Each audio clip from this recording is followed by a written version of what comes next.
Hello students, आपका स्वागत है आकाश स्टडी पॉइंट में। आज हम आपके साथ शेयर करने वाले हैं एक बहुत ही इंपॉर्टेंट सेंट्रल आइडिया जो कि आप अक्सर ही यूपी बोर्ड एग्ज़ाम्स में पूछा जा सकता है। और अगर आप सबसे पहले यूट्यूब पर भी सर्च करेंगे, सबसे पहले आपको इम्पॉर्टेंट सेंट्रल आइडिया में सबसे पहले यही कीपिंग क्वाइट सेंट्रल आइडिया ही दिखने वाला है। ठीक है, ये बहुत ही इंपॉर्टेंट है। इसको आप अच्छी तरह से ध्यान से पढ़िएगा। ये वीडियो हम आपके साथ शेयर करने वाले हैं। बहुत ही सरल शब्दों में मैंने यहाँ पर इस सेंट्रल आइडिया को आपके साथ शेयर किया है। ठीक है, कि अगर आप एक बार भी पढ़ेंगे तो आप इसको इजीली अपने दिमाग से भी अपने एग्ज़ाम्स में लिख सकते हैं। ठीक है, इसको ध्यानपूर्वक पढ़िएगा जिससे कि आपको अच्छी तरह से आपके दिमाग में ये बैठ जाए इसका सेंट्रल आइडिया। ठीक है, और इससे पहले वीडियो स्टार्ट करने से पहले अगर आपने हमारा चैनल अभी तक सब्सक्राइब नहीं किया है तो आप इसको सब्सक्राइब कर लीजिएगा, जिससे कि आपको हमारी वीडियोस के नोटिफिकेशन सबसे पहले टाइम से मिल जाए। तो चलिए स्टार्ट करते हैं आज का central idea. This is the central idea from the poem keeping quiet. ठीक है, कीपिंग क्वाइट इसका मतलब आप खुद ही आइडिया लगा सकते हैं। कीपिंग मीन्स रहना एंड क्वाइट मीन्स चुप। ठीक है, मतलब चुप रहना। ठीक है, इस पोइम का शीर्षक है। ठीक है, इसका हम सेंट्रल आइडिया देख लेते हैं। और सबसे पहले ये भी हमें पता होना चाहिए कि ये जो पोइम है ये किसने कंपोज़ की है, कौन इसकी पोइट हैं। ठीक है, ये जो पोइम लिखी गई है कीपिंग क्वाइट, ठीक है, ये दी गई है पाब्लो नेरुडा के द्वारा। ठीक है, इसका सेंट्रल आइडिया हम देख लेते हैं। इसके सेंट्रल आइडिया में आप लिख सकते हैं, this poem is composed bye Pablo Neruda. ये जो कविता है ये पाब्लो नेरुडा के द्वारा कंपोज्ड की गई है। The poet in this poem suggest that for a few moments, the poet मतलब ये जो कवि हैं हमारे, इन दिस पोएम मतलब इस कविता में सजेस्ट मतलब सुझाव देते हैं, that for a few moments मतलब कुछ क्षणों के लिए, everybody should stop moving and be quiet मतलब सभी को बिल्कुल ही स्थिर रह जाना है और चुप रहना है। मतलब बिल्कुल ही आप जो भी अपनी एक्टिविटीज़ कर रहे हैं वो सारी स्टॉप करने के लिए बोला है और बिल्कुल ही शांत रहने के लिए सुझाव दिया है। He says that on earth मतलब वो कहते हैं कि पृथ्वी पर we should all be still and silent in order to understand ourselves मतलब हमारी इस पृथ्वी पर हमें स्टिल रहना चाहिए, मतलब हमें स्थिर रहना चाहिए। And still in the order to understand ourselves मतलब खुद को समझना चाहिए। मतलब हमें बिल्कुल ही अपनी क्रियाकलापों को रोक कर, उनको स्टॉप करके खुद की एक्टिविटीज़ को एक बार समझना चाहिए, अंडरस्टैंड करना चाहिए शांत रहकर। We are always in a hurry but he believes that taking a moment to be still and silent will help us create a mutual understanding between people.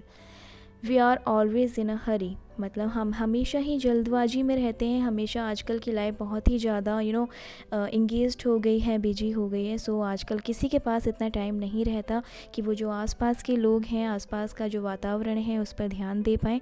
ठीक है, इसलिए कवि ने इस कविता में ये कहा है कि थोड़ा सा अपने क्रियाकलापों को रोक करके, उनको स्टॉप करके, जल्दबाजी में ना रहकर थोड़ा सा स्थिर हो जाइए।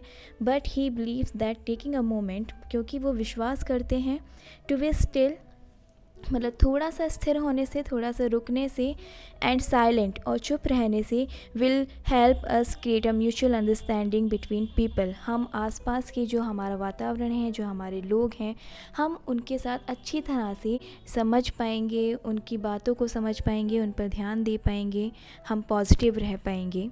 शांति से हम कोई भी अगर काम करते हैं कोई भी, ठीक है, हम उसको शांत मन से हम कर पाएंगे। कोई भी उसमें निराशा नहीं होगी, हम पॉजिटिव रहेंगे। ठीक है, that's why poet discusses the need for piece and silence in his poem keeping quiet. इसी तरह से इसीलिए जो हमारे कवि हैं वो इस कविता में एक शांति और शांति वाला वातावरण को ही प्रेरित करते हैं, डिस्कस करते हैं चुप रहने के लिए। ठीक है, ये जो आपकी शीर्षक है कीपिंग क्वाइट, चुप रहना।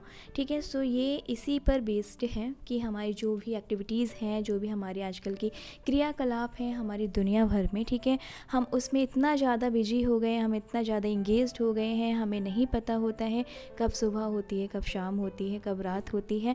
हम इतना ज़्यादा इंगेज्ड हो गए हैं अपनी एक्टिविटीज़ में कि हमें नहीं टाइम मिल पाते हैं, हम नहीं सोच पाते हैं हमारी लोगों के बारे में, हमारी सारी चीज़ों के बारे में, ठीक है। सो इसलिए कबीर ने यही हमसे प्रेरित किया है कि हमें थोड़ा सा अपनी बिजी लाइफ से थोड़ा सा टाइम निकाल कर, थोड़ा सा स्थिर होकर, हमें दुनिया भर की बातों को भूल भाल कर हमें खुद पर फोकस करना चाहिए, थोड़ा सा मेडिटेट करना चाहिए, थोड़ा सा स्थिर होकर सोचना समझना चाहिए, ठीक है।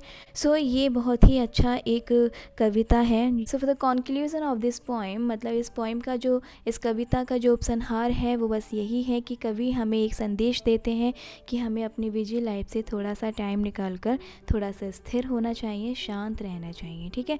जिससे कि हम आगे के अपने जो भी काम करें वो हम अपनी शांति से, अच्छे दिमाग से करें और उनको हम अच्छी तरह से भली भांति संपूर्ण करें, ठीक है। सो ये हो गया आपकी कविता का पूरा सारांश, ठीक है, सेंट्रल आइडिया, ठीक है। इसी तरह से हम अपनी वीडियो को एंड करते हैं और मैं उम्मीद करती हूँ आपको सेंट्रल आइडिया बहुत ही अच्छी तरह से समझ में आया होगा, क्योंकि मैंने इसको बहुत ही आसान सरल शब्दों में आपके साथ शेयर किया है। सो आज के लिए बस इतना ही, मिलते हैं अगली वीडियो में। Till then goodbye and take care. और आपको अगर ये सेंट्रल आइडिया अच्छी तरह समझ में आया तो इस वीडियो को लाइक कीजिएगा और हमारे चैनल को सब्सक्राइब करके हमारे साथ जुड़ जाइएगा। सो हम मिलते हैं आपसे अगली वीडियो में। Till then goodbye and take care. Bye bye.